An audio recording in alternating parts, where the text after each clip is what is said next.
se apartaba de todo y de todos para tener comunión con el Padre. Y si hay una oración como ninguna otra en la Biblia, es Juan 17. Porque allí nosotros tenemos el privilegio, hermanos, de poder entrar en la intimidad entre una oración entre el Hijo, el Dios Hijo y el Dios Padre. Tenemos ese privilegio de poder escuchar esa oración que tuvo el Dios Hijo con el Dios Padre. Y lo asombroso de esto es de que Jesucristo permitió que sus discípulos escucharan intencionalmente esa oración. Y Juan la dejó registrada en su evangelio, pues para beneficio de todos nosotros, para beneficio de su iglesia. Y tiene muchos detalles sobresalientes, pero solamente me voy a ocupar en 3 detalles que hay en esta oración. Vamos a estar viendo 3 cosas nada más, porque pues queremos pasar después a los alimentos y tener un buen tiempo de recreación. Entonces, veremos primeramente Jesús ora porque se cumpla el plan de redención. Él ora al Padre para que se cumpla el plan de redención. El segundo punto, estaremos viendo Jesús ora por sus discípulos. Y como tercer y último punto, estaremos viendo Jesús intercede por su iglesia. Entonces vamos a entrar al primer punto, que es Jesús ora al Padre para que se cumpla el plan de redención. Sígame con su vista ahí en Juan 17, del 1 al 5.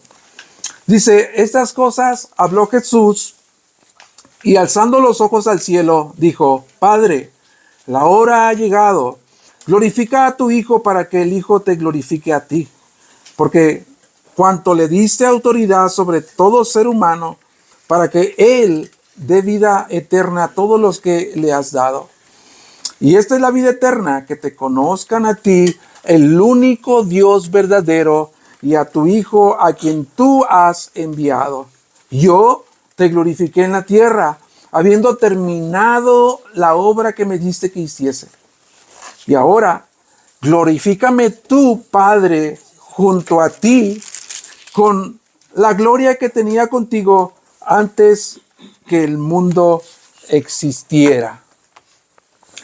Jesús ora entonces al Padre para que pueda terminar la obra de redención. Jesús le dice, Padre, glorifica a tu Hijo para que el Hijo te glorifica a ti. Y Él estaba ya a punto de ser crucificado. Él estaba a punto de ir a Jerusalén para ser arrestado y sentenciado, e ir a la cruz. Y por eso que Jesucristo le dice al Padre, estoy a punto de concluir la obra redentora que tú me has dado para que hiciese aquí en la tierra. Estaba a horas prácticamente de ser arrestado y ser sentenciado falsamente para morir en la cruz. Y si nosotros observamos la vida de nuestro Señor Jesucristo, Él desde su nacimiento, su vida, su ministerio, su muerte, Él le dio gloria a Dios, completamente gloria a Dios en toda su vida. A través de la predicación que Él hacía, de compartir la palabra de Dios, a través de las señales, a través de los milagros, podemos ver a Jesucristo glorificando al Padre durante toda su vida. Pero hubo un lugar como ningún otro lugar donde se puede ver el resplandor de la gloria tanto del Padre como del Hijo. Y ese lugar es la cruz. Por eso Jesucristo está intercediendo. Ha llegado el momento para que tu Hijo te glorifique a ti. Porque sabía que estaba llegando ya la antesala en el momento culminante de su ministerio, donde tanto como Él iba a ser glorificado y como el Padre también iba a ser glorificado. La cruz es el lugar donde se ve el esplendor de la gloria del Padre y el esplendor de la gloria del Hijo como ningún otro lugar. Porque fue en la cruz donde Jesucristo derramó la gracia, la misericordia del Padre, donde se ofreció como un sacrificio sustituto por sus elegidos, donde Él derrotó el pecado, la muerte, donde Él también triunfó sobre todos los poderes del mal y los avergonzó en la cruz del Calvario. Y es ahí donde Dios le dice, toda autoridad te he conferido. Es ahí donde Dios le confiere toda autoridad al Hijo por la obra que había terminado. Si recuerdan lo que dice Pablo, hablando acerca de la humillación y la exaltación de Jesucristo, él dice a la iglesia de Filipenses en capítulo 2, versículos 5 en adelante, él dice, haya pues en ustedes esta misma actitud que hubo en Cristo Jesús, el cual siendo en forma de Dios, no estimó el ser igual a Dios como cosa que aferrarse, sino que se despojó de sí mismo y tomando forma de hombre y estando en la condición de hombre, dice que obedeció y obedeció hasta la muerte y muerte de cruz. Por eso dice que el Padre lo exaltó hasta lo sumo y le dio un nombre que es sobre todo nombre que se nombra, para que en el nombre de Jesús toda rodilla se doble de los que están en los cielos, en la tierra, debajo de la tierra, y toda lengua confiese que Jesucristo es el Señor para la gloria del Padre. Ese momento estaba casi a punto de culminar, de suceder, como dice Pablo, lo que sucede en Filipenses 2, 5 en adelante. Después Jesucristo en su ministerio, cuando Él resucitó, dice la palabra de Dios en Mateo 28, 18, dice que Jesucristo se apareció a sus discípulos. Y justamente está diciendo lo que Pablo está narrando en Filipenses 2, 5. Jesús dice, toda autoridad me ha sido dada en los cielos y en la tierra. Eso estaba a punto de suceder en la cruz del Calvario. Entonces, Jesús estaba prácticamente a horas de cumplir el plan de redención y ora y le dice, glorifícame tú, Padre, junto a ti, con la gloria que tenía contigo antes de la fundación del mundo o que el mundo existiera, versículo 5. Ese versículo nos habla a nosotros acerca de la preexistencia de Jesucristo. Jesucristo siempre existió con el Padre en la eternidad. Y lo más asombroso es de que Él está pidiendo que fuera revestido de una gloria que Él siempre fue poseedor junto con el Padre en la eternidad, antes de la fundación del mundo.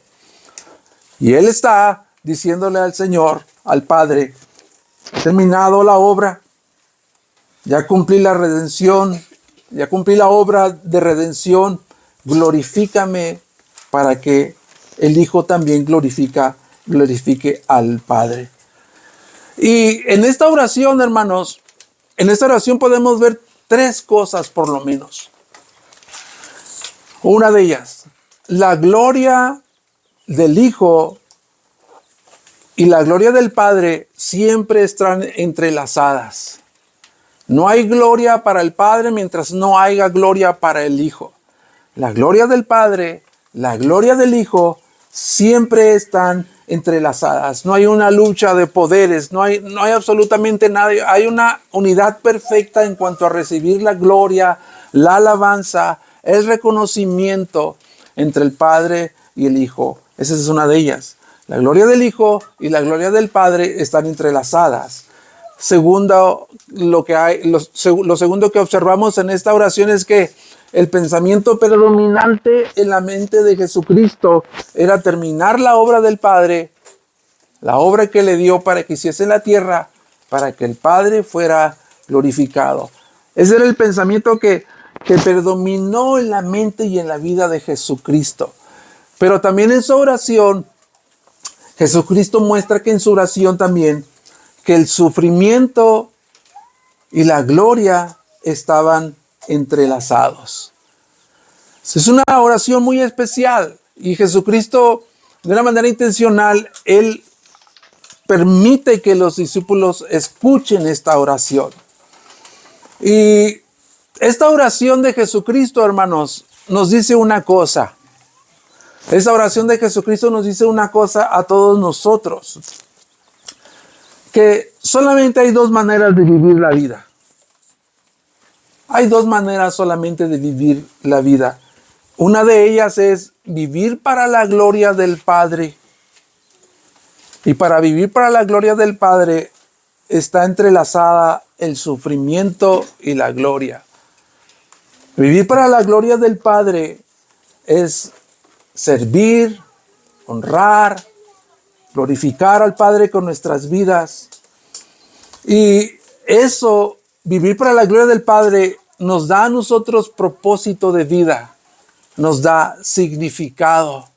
Nosotros podemos vivir en un estado como de satisfacción santa.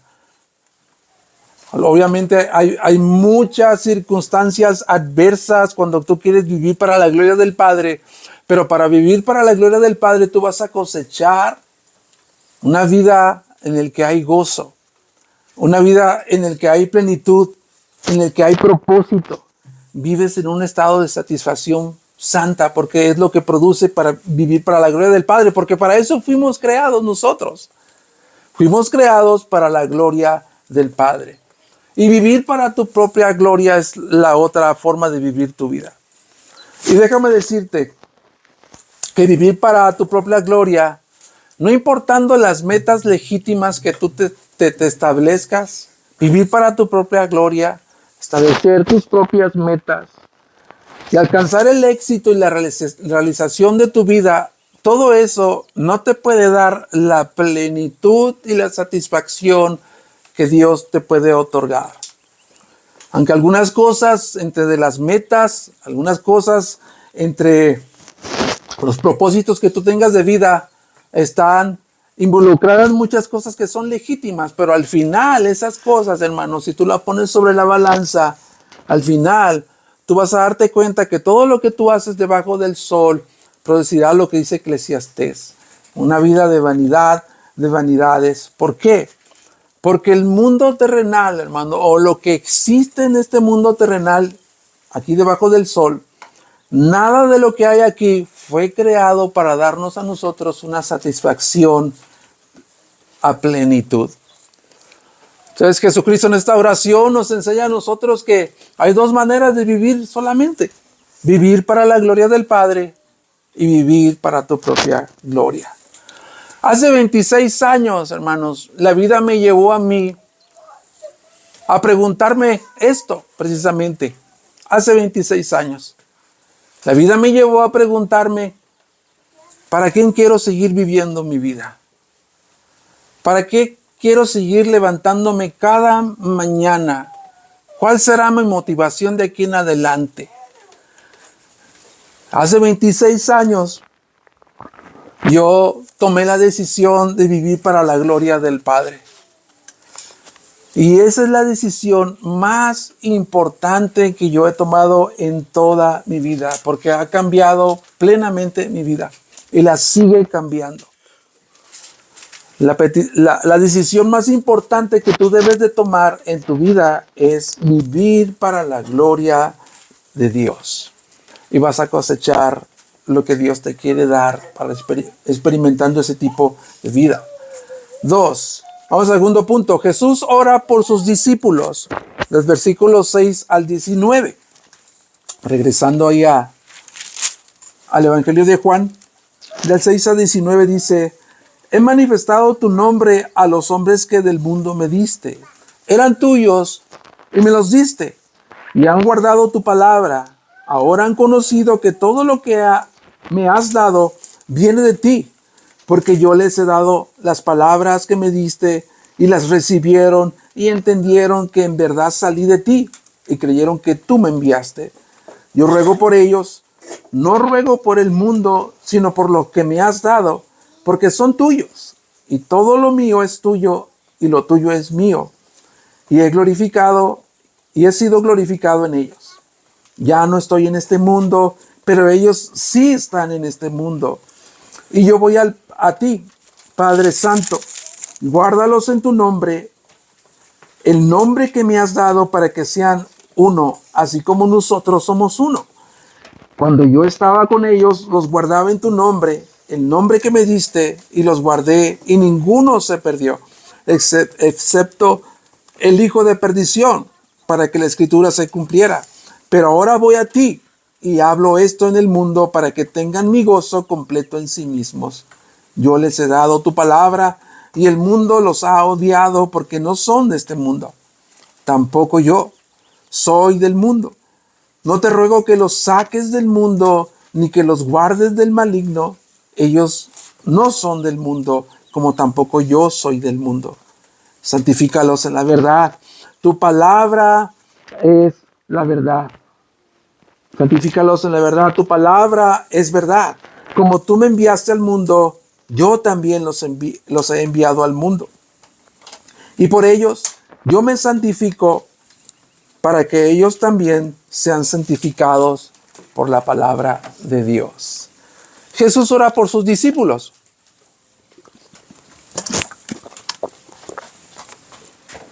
Ahora la oración tiene otro propósito.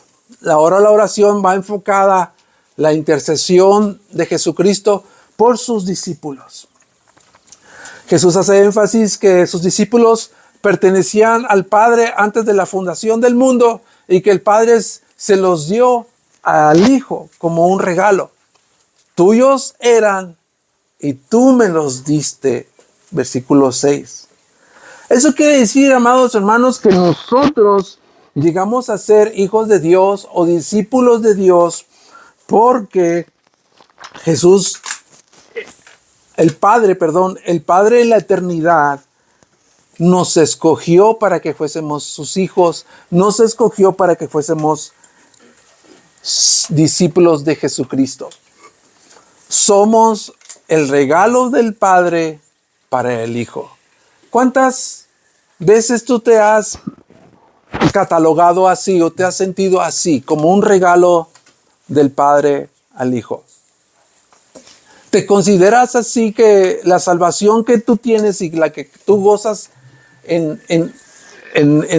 antes de la fundación del mundo, el Padre ya estaba pensando que tú ibas a ser un regalo porque le pertenecías al Padre y el Padre lo iba a dar al Hijo? Cuando tú regalas algo a una persona, ¿qué tratas de regalarle? Pregunta. ¿Qué le regalas? ¿Algo que le gusta?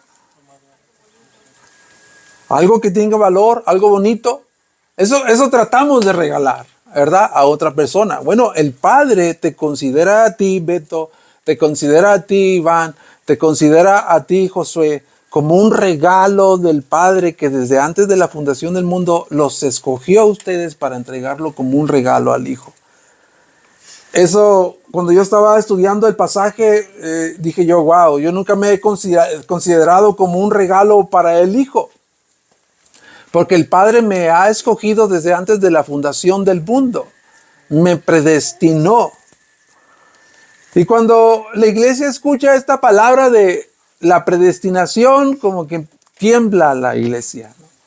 Porque no hemos llegado nosotros a entender esta doctrina de la predestinación. No quiero permanecer mucho tiempo en esto de la predestinación, pero déjame decirte una cosa. Muchos dicen que si hay algunos que ya son predestinados, entonces ¿para qué afanarnos? ¿Para qué compartir el evangelio? ¿Para qué hablarles? Si ya son elegidos por Dios y se van a salvar, vaya o yo o no vaya, no los afanemos. Muchos dicen eso. Pero en este texto encontramos la respuesta a esas preguntas. ¿Por qué?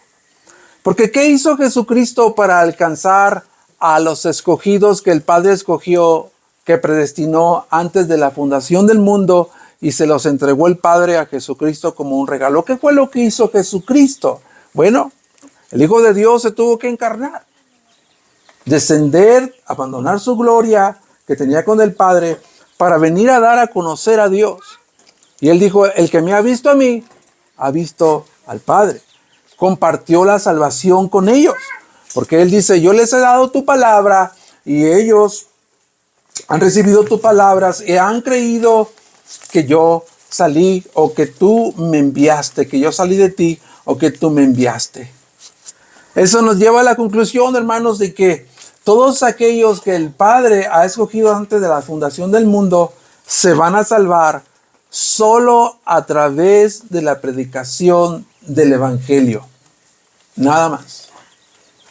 A través del Evangelio. Hechos 13:48 dice, oyendo los gentiles, se regocijaban y glorificaban la palabra del Señor, y creyeron cuantos estaban ordenados para salvación. Creyeron cuantos estaban ordenados para salvación. Y Pablo le dice a Timoteo, Timoteo, yo todo lo soporto por amor a los escogidos, en 2 de Timoteo 2:10. ¿Qué es lo que hizo Jesucristo? ¿Qué es lo que hizo Pablo? ¿Qué es lo que hicieron los apóstoles en el libro de los Hechos? Predicaron el Evangelio.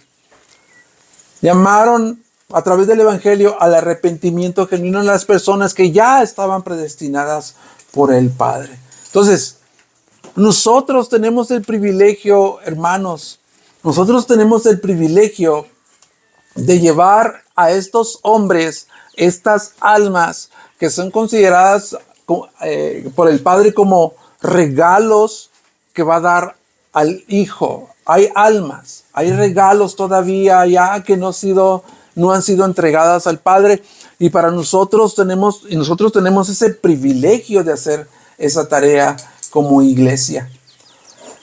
Pero hay algo en particular en la oración de Jesucristo por sus discípulos, y Jesucristo ora por protección por sus discípulos. Él ora por protección por sus discípulos. ¿Por qué? Porque ante su inminente partida, que estaba ya muy cercana a unas horas, Jesús clamó por la custodia del Padre entre sus discípulos. Él le dice, yo voy a ti, Padre Santo, guárdalos en tu nombre, versículo 11. Cuando yo estaba con ellos, yo los guardé en tu nombre y ninguno de ellos se perdió, versículo 12. Mientras Jesucristo estuvo con sus discípulos, ellos tuvieron el privilegio del cuidado personal del pastor, de los pastores, de Jesucristo, del buen pastor. En todo tiempo estuvo cuidándolos él en su ministerio terrenal. Pero ahora, a punto ya de su partida, ¿qué iba a pasar con sus discípulos? Bueno, los discípulos iban a ser acosados, oprimidos por el mundo. ¿Por qué? Porque Jesucristo dice, yo les he dado tu palabra y el mundo los ha odiado. La Reina Valera dice, el mundo los ha aborrecido. ¿Por qué? ¿Por qué razón? Porque no son del mundo. Versículo 14. Así como Jesús no era de este mundo, el mundo lo aborreció. De la misma manera, hermanos, nosotros, los hijos de Dios, la iglesia de Cristo, será también aborrecida, será también odiada. Que eso es lo que dice la Biblia. En 2 de Timoteo 3:2 dice, en verdad, todos los que quieran vivir piadosamente en Cristo Jesús serán perseguidos. La vida cristiana no es fácil, hermanos. La vida cristiana no se trata, ¿verdad?, de que hemos encontrado una plusvalía en nuestras vidas, que ahora que nos convertimos en cristianos somos unas mejores versiones de nosotros mismos. No, tenemos un propósito, y ese propósito es llevar la palabra de Dios. Pero al llevar la palabra de Dios, solamente por esa causa, el mundo te va a aborrecer. El mundo te va a odiar. Déjame decirte una cosa. Si tú estás tratando de vivir como un verdadero discípulo, porque también de esto depende. Si tú estás tratando de vivir como un verdadero discípulo de Cristo, tendrás problemas. Si tú estás tratando de vivir como un verdadero discípulo de Jesucristo, tendrás problemas. ¿Por qué? Porque los discípulos de Jesús son incompatibles con el mundo. Somos incompatibles con el mundo, con las filosofías, con las ideologías, con las corrientes de este mundo. Pero a pesar de eso, de que Jesucristo ora por la protección del Padre y sabe que van a ser aborrecidos, sabe que van a ser perseguidos en su oración, a pesar de que iban a ser el blanco del enemigo y del mundo se les iba a echar encima, su petición de Jesús no era al Padre que los librara.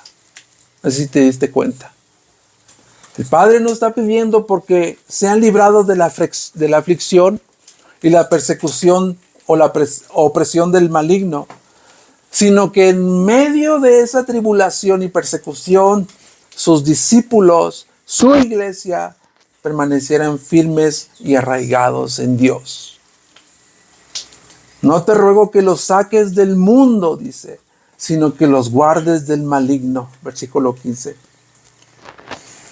Jesús pide entonces la protección del Padre porque sus discípulos, la iglesia de los Hechos, al cual leyó hermano David capítulo 2, le iba a dar continuidad a la extensión del evangelio, a seguir extendiendo el reino de Dios, y el maligno, el mundo se iban a venir encima de ellos para devorarlos, hermanos.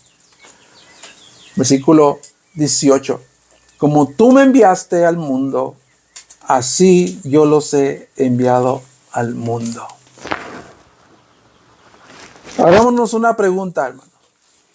¿Cuántos discípulos del Señor hay aquí? A ver, levante su mano. Incluyendo yo. Bueno, si tú eres un discípulo de Jesucristo, déjame decirte lo siguiente. Eres parte del equipo misionero de Dios. ¿Qué? Sí. Si tú eres un discípulo de Jesucristo, tú eres parte del grupo o del equipo misionero de Dios. ¿Por qué? Porque Jesús ya te ha enviado. Jesús ya nos ha enviado a cada uno de nosotros. Cada uno de nosotros ya fuimos enviados por Jesucristo. Cuando yo estaba preparando este pasaje, me vino a mi mente, hermanos, la primera misión que yo tuve que atender cuando estaba todavía en el seminario. Y recuerdo, ¿no?, que uno de los pastores de ese seminario que daba clases ahí en el norte, me dijo, ¿sabes qué, hermano Eduardo? Tengo una misión, tengo una iglesia en Tijuana que, pues, por circunstancias, muchas diversas circunstancias, la iglesia se deshizo y ahí está la iglesia, hay un templo, ahí hay un edificio, ¿verdad? Y la quiero volver a activar y ahora que casi tú estás saliendo del seminario, que te falta un año, ¿no? Le digo, no, sí, ya me falta un año. Pues, ¿por qué no vas? Dice, para que empieces a sondear el lugar y si te parece, pues, echa a andar esa iglesia. Y le dije, ¿y en dónde está la iglesia, hermano? Y me dice, está en Tijuana, en una de las colonias que se llama La Morita. Pero es la sección, bueno, no sé ni qué sección era, ¿no? 9ª, 11ª, allá en la sección aquella, donde compras un terreno y de cortesía te regalan una pistola. Porque ahí estaba, hermanos, la violencia, el pleito por el territorio de los narcotraficantes. Y dije yo, ay, Señor, ¿ahí me quieres enviar? Y recuerdo ese versículo que dice, no ruego que los quites del mundo, sino que los guardes del maligno. Recuerdo, digo, entonces no voy solo, dije yo. Ya he sido enviado por Jesucristo. Jesucristo dice que el Padre puede protegerme. Ahí voy, hermanos. Ahí llevo mi maletita, llevo mi guitarra, llevo mi mochila, pero llego de noche a ese lugar. Llegué de noche a ese lugar, no había luz en ese lugar. Y recuerdo que el camión que tomé me bajó como, ¿qué será? Como medio kilómetro todavía de donde tenía que caminar. Porque ya no llegaba ya el camión. Y ahí voy. Y más o menos como a una cuadra de donde estaba el templo, empecé a escuchar que alguien me empezó a seguir. Dije yo, Señor. Porque ahí donde estaba caliente el asunto, hermanos. Entonces, llego al templo, porque yo ya había ido ahí en el día con el pastor. Llego al templo y pues el templo era un templo grande, tenía su barda y todo, y estoy empezando a abrir la puerta del candado. Cuando alguien se paró atrás de mí y volteo, y así literalmente me dijo, soy el diablo, me dijo. Y lo veo yo y le dije, bueno, no te hubieras tomado la molestia, yo sé quién eres. No tienes que haber tomado la molestia de decirme quién eres, yo sé que eres el diablo, dije yo, no, pero pues hablando para mí mismo, en silencio, ¿no? Y me dijo, mira, aquí todo el que camina por esta cuadra, por esta colonia, dice, tiene que darme la cuota para poder caminar aquí. Nadie entra aquí si yo digo que no entre. ¿Quién eres tú? Híjole, pues, ya le dije, mira, yo vengo aquí para que esta iglesia empiece a funcionar. Mira, no queremos iglesia aquí, dice, vete con tu iglesia. Entonces, lo único que hice fue volverle a dar la espalda, continuar abriendo el zaguán, y entré y él se quedó parado allá afuera. Pero así me recibieron, hermano, en el primer lugar donde yo fui solito, porque siempre había ido acompañado por alguien, en viajes misioneros, con iglesias, con otros misioneros, con otros hermanos, pero ahí tuve que ir yo solito. Y me salió el diablo. Y recordando la plantación de esta iglesia, cuando mi esposa y yo, que estuvimos hablando con Keila un poco acerca de cómo inició esto, y le decíamos a Keila que cuando decidimos ir a Santa Lucía y empezar a caminar ahí por las calles, empezar a orar, decirle al Señor, darnos contactos, tocar puertas, y orando en las calles, en las esquinas, recuerdo que uno de los pastores, el fundador de la iglesia donde estábamos, un anciano ya, nos dijo, y hermano, ¿y ya decidió para dónde se van a ir? ¿A plantar una iglesia? Y le dijimos, sí, hermano, ¿a dónde? A Santa Lucía. ¿Qué? ¿Santa Lucía? Sí. No, hermano, dice, ustedes se van a ir a meter a la boca del lobo ahí, dice. No, Santa Lucía no. Váyanse a Santa Rosa, dice. Ahí en Santa Rosa hay como 8 o 9 familias. Ya no va a llegar solito. Ahí va a llegar, va a tener gente. Le vamos a dar familias para que lo acompañen. Ahí va a estar tranquilo el asunto. Pero nosotros escuchábamos a Dios diciéndonos, Santa Lucía, Santa Lucía. Y nos quedamos en Santa Lucía. Vuelvo a hacer la pregunta de nuevo. ¿Cuántos discípulos del Señor hay aquí? A ver, levante su mano sin que yo le diga ahora sí. Bueno, déjame decirte entonces que tú eres miembro del equipo misionero de Dios. Ya has sido enviado. Hermano, pero no soy pastor, no soy misionero, pero en el futuro podría ser. En el futuro quizás tú puedas estar plantando una comunidad Gracia Redentora en otra colonia de Oaxaca. Pero hoy, en donde tú estás, tú eres miembro del equipo misionero de Dios. En tu propia casa, con tu propia familia, en la escuela a donde tú asistes, en el trabajo donde tú estás, en el vecindario donde Dios te ha puesto a vivir. Allí eres tú parte del equipo misionero de Dios. Ahí es donde tenemos que abrir nuestras bocas. Y Jesucristo sigue intercediendo por sus discípulos y le pide al Padre que sus discípulos fueran santificados. El versículo 17, santifícalos en tu verdad, tu palabra es la verdad. Jesucristo había tenido prácticamente un seminario ambulante con sus discípulos por más de 3 años. Estuvo enfocado en la instrucción de la palabra de Dios con ellos. Y ahora que él ya estaba a punto de partir, Jesús le dice al Padre orando, santifícalos en tu verdad, tu palabra es la verdad. Versículo 17.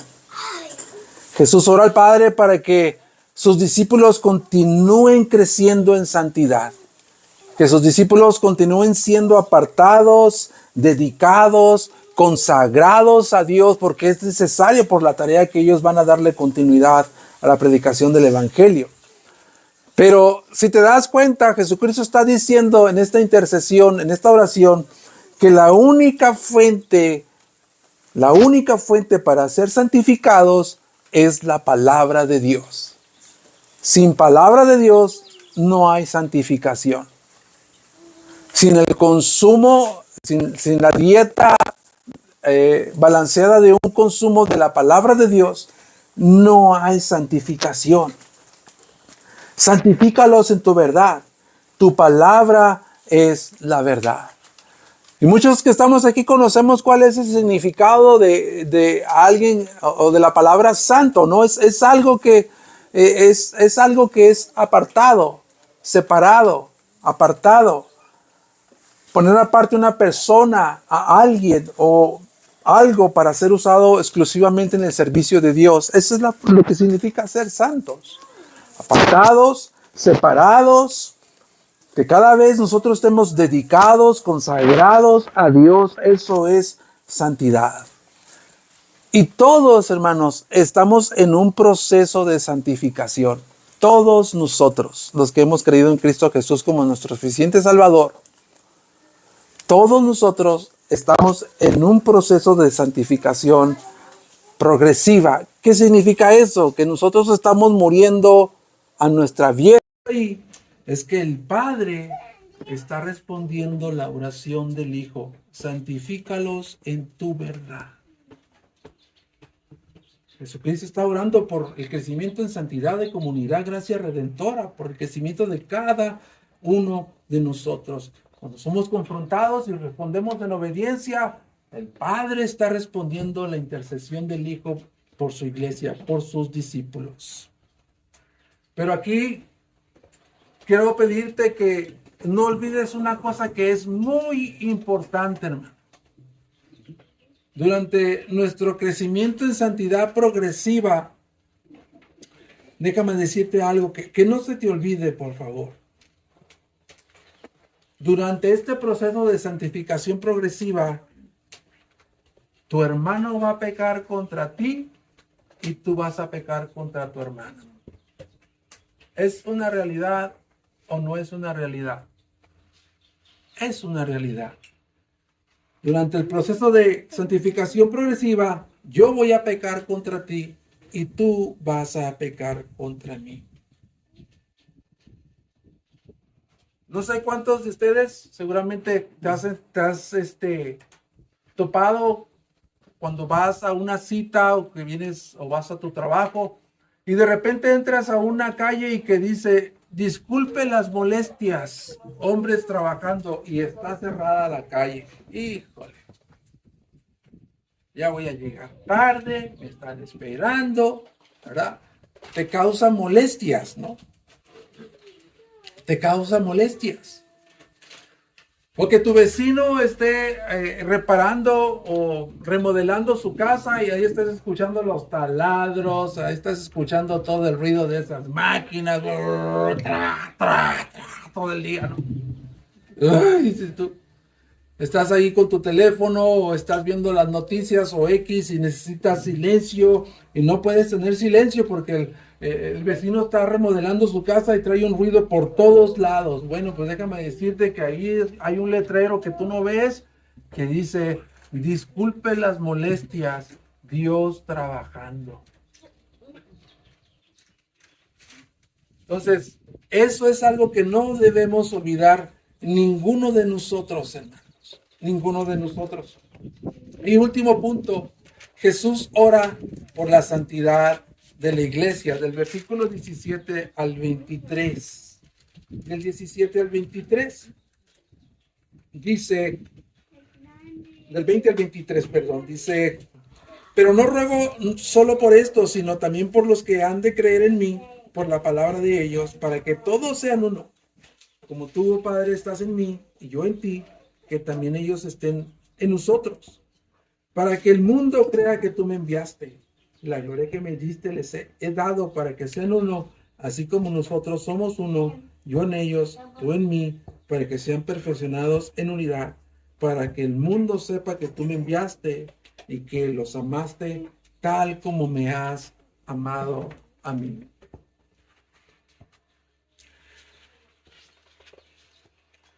Esto es asombroso porque podemos encontrar que dentro de la oración intercesora de Jesucristo, ahora por sus discípulos y por su iglesia que somos nosotros, déjame decirte que Jesús está orando por todos aquellos que iban a creer por la palabra predicada en los apóstoles. Y vimos el libro de los Hechos, que se convirtieron 3,000 por la predicación de sus discípulos. No sé si eso te lleva al inicio de tu salvación, donde el Señor te alcanzó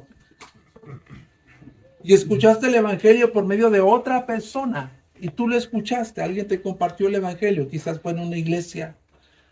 Pero déjame decirte que según esta oración, Jesús oró por tu salvación personal, hermano. Jesús oró por tu salvación personal en el momento en el que cada uno de nosotros recibimos el Evangelio a Jesucristo como nuestro suficiente Salvador. Y si todavía no te sorprendes, Jesús está orando, hermano, o Jesús oró por los que tú vas a compartirle el Evangelio. Ya. Él ya oró por los que cada uno de aquellos que tú les estás compartiendo el Evangelio. Quizás un familiar, un amigo, quizás sea alguien que se ha resistido al Evangelio, pero Jesús ya oró por él. Lo que tenemos que hacer es abrir nuestras bocas y llevar ese Evangelio, comunicar ese Evangelio, como estoy seguro que muchos de nosotros lo estamos haciendo.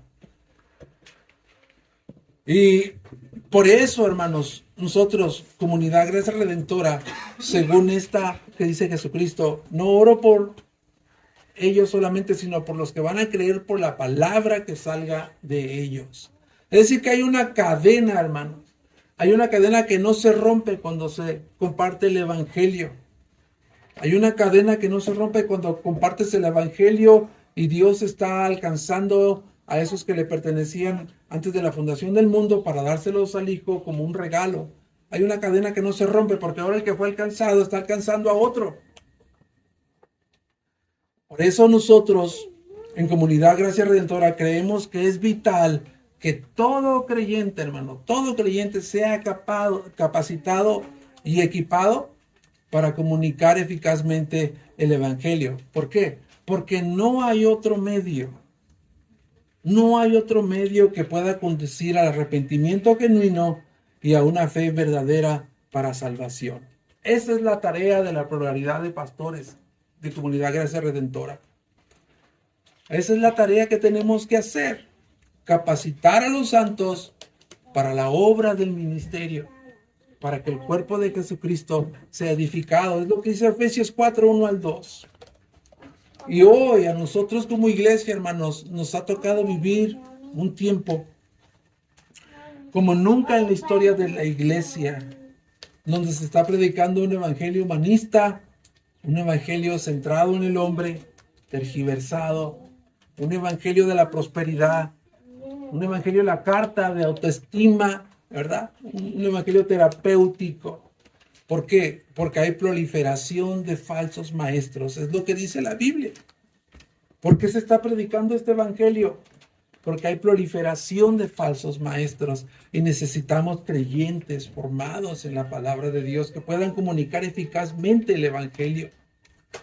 Pablo le dice a Timoteo, primera carta 4, 3 y 4, le dice, predica la palabra, insiste a tiempo, fuera de tiempo, amonesta, reprende, exhorta con mucha paciencia e instrucción, porque vendrá el tiempo cuando no soportarán la sana doctrina, sino que teniendo comezón de oír, conforme a sus deseos, se acumularán para sí maestros y apartarán los oídos de la verdad. La única manera, hermanos, en que la iglesia puede permanecer en la sana doctrina, predicando un evangelio cristocéntrico, es la única manera de estar firme y arraigado en la verdad, es estar unidos en lo que creemos. Unidos en lo que hemos creído. Los versículos 12, 21, 22 y 23, Jesucristo dice, intercediendo al Padre, para que sean uno. se los voy a leer porque son importantes estos versículos. Cuando yo estaba con ellos, el versículo 12, los guardaba en tu nombre, en el nombre que me diste, y yo los guardé, y ninguno se perdió. Versículo 11, perdón, dice, guárdalos en tu nombre, en el nombre que me has dado, para que sean uno, así como nosotros somos uno. Versículo 21, para que todos sean uno, como tú, Padre, estás en mí y yo en ti, ellos también sean, que estén entre nosotros, para que el mundo crea que me has enviado. Versículo 23, yo en ellos, tú en mí, para que sean perfectos en unidad y que el mundo sepa que tú me has enviado. Hermano, este tipo de unidad con el que Jesucristo está intercediendo para que sus discípulos, su iglesia, permanezca unida, es una unidad tan íntima, tan vital, tan personal, similar a la unidad que tiene el Padre y el Hijo.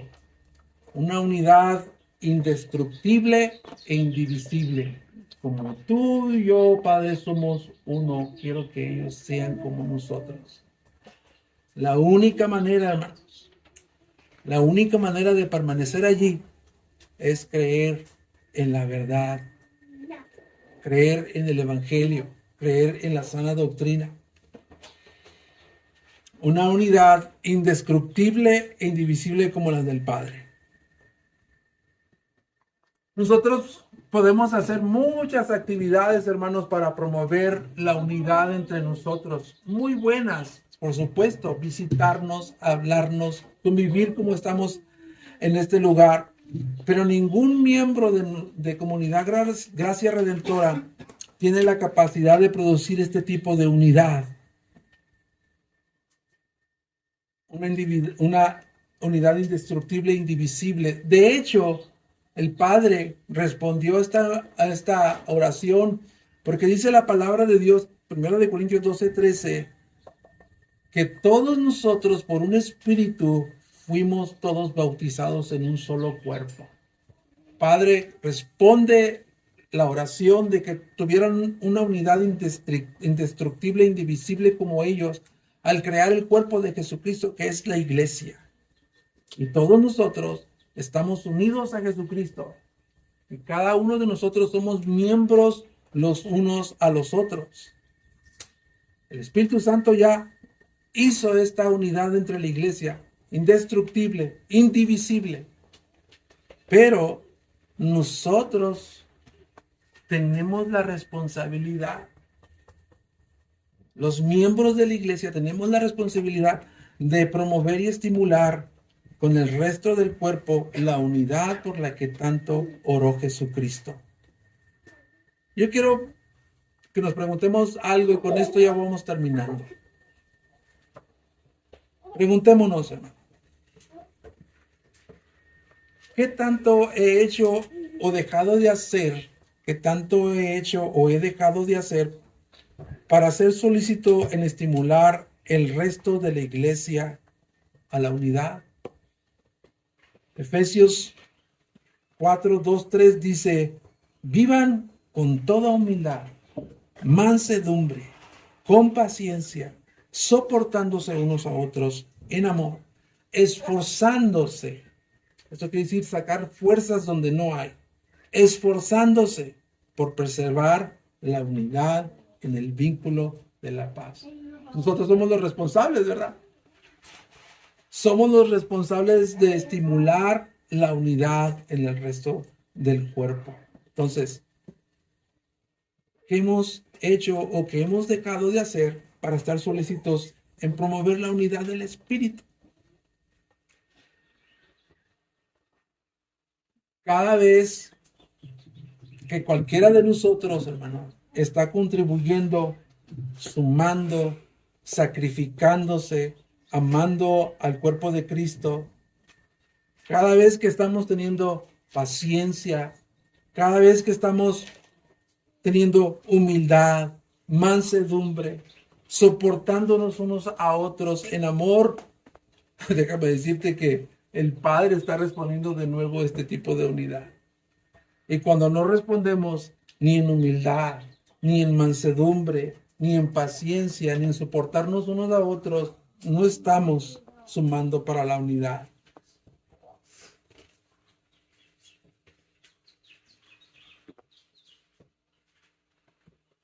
El final de la oración dice que cuando la iglesia esté unida, que cuando Comunidad Gracia Redentora permanezca unida en humildad, en mansedumbre, en paciencia, soportándose unos a otros, esforzándose por preservar la unidad del Espíritu, en el vínculo de la paz. ¿Sabes qué es lo que va a ocurrir? Lo que dice Jesucristo en los versículos 21 y 23. El mundo va a creer que tú me enviaste. El mundo va a creer que tú me enviaste. Juan 13:35 dice, en esto conocerán todos, dice, no algunos. En esto conocerán todos que son verdaderamente mis discípulos, si se tienen amor unos a otros. Sin embargo, en esta oración encontramos una sola petición personal de Jesucristo y es la que nos da esperanza, es la que a nosotros nos da la esperanza de creer que al final estaremos con Él. Él dice, Padre, quiero que los que me has dado estén también conmigo donde yo estoy, para que vean mi gloria que me has dado. Gloria a Dios por esa petición. Gloria a Dios por esa petición. El deseo de Jesucristo es que cada uno de sus discípulos, cada uno de sus hijos, veamos la plenitud de la gloria del Hijo. Pronto estaremos nosotros, cada vez más cercano el tiempo, estaremos contemplando la plenitud glorificada del Hijo. Cuando esta vida terrenal y transitoria se termine, se va a abrir la dimensión de la eternidad, entraremos a Él y estaremos, como dice Apocalipsis 7, con toda una multitud de gente de todo pueblo, lengua y nación, diciendo, la salvación pertenece a Dios y al Cordero de Dios que fue inmolado.